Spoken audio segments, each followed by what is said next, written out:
Well, good afternoon, children.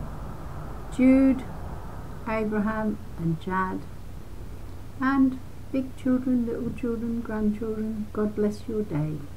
This will be the only story that I'm going to do at this time, and it's one that the big kids know, the little kids know, old kids know. We all know this story, but it lives on, and it's called Jack and the Beanstalk by Joseph Jacobs.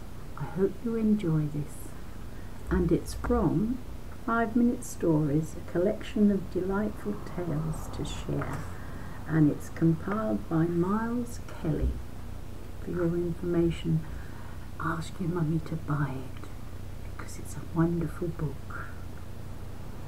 This is the story of how Jack did a silly thing, but all was well in the end.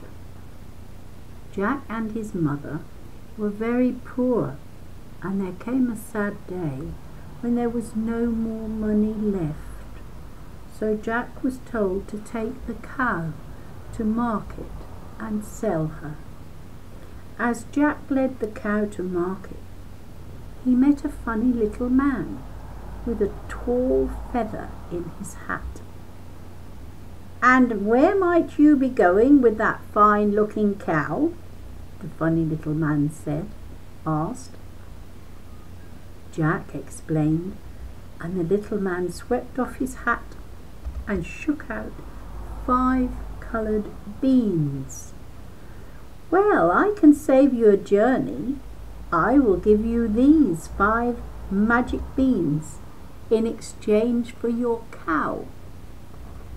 Once Jack heard the word magic, he didn't stop to think. He took the beans, at once gave the funny little man the cow, and ran off home to his mother. "Jack, you are a fool!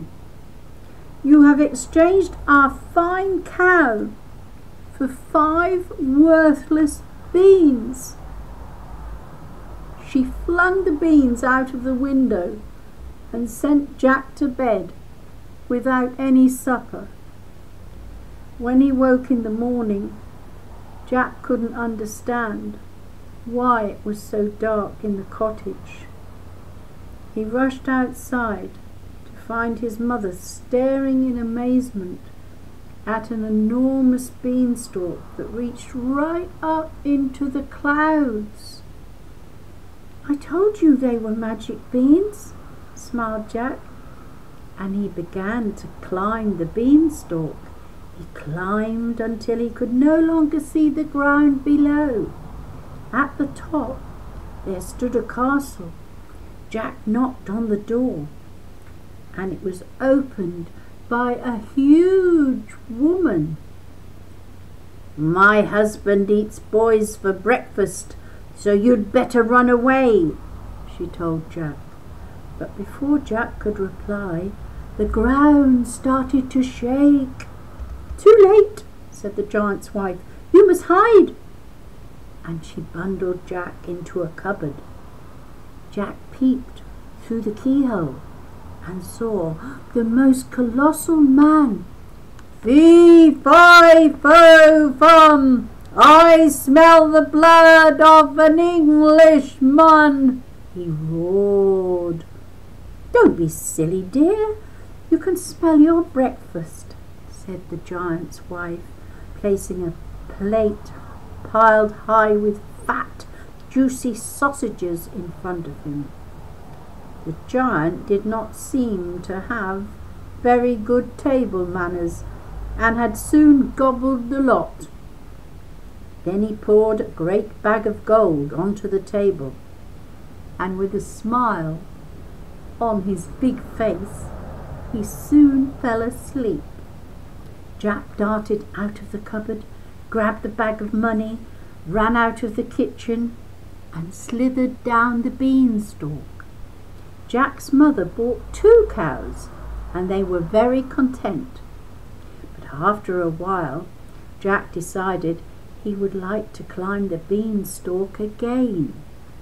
The giant's wife was not pleased to see him.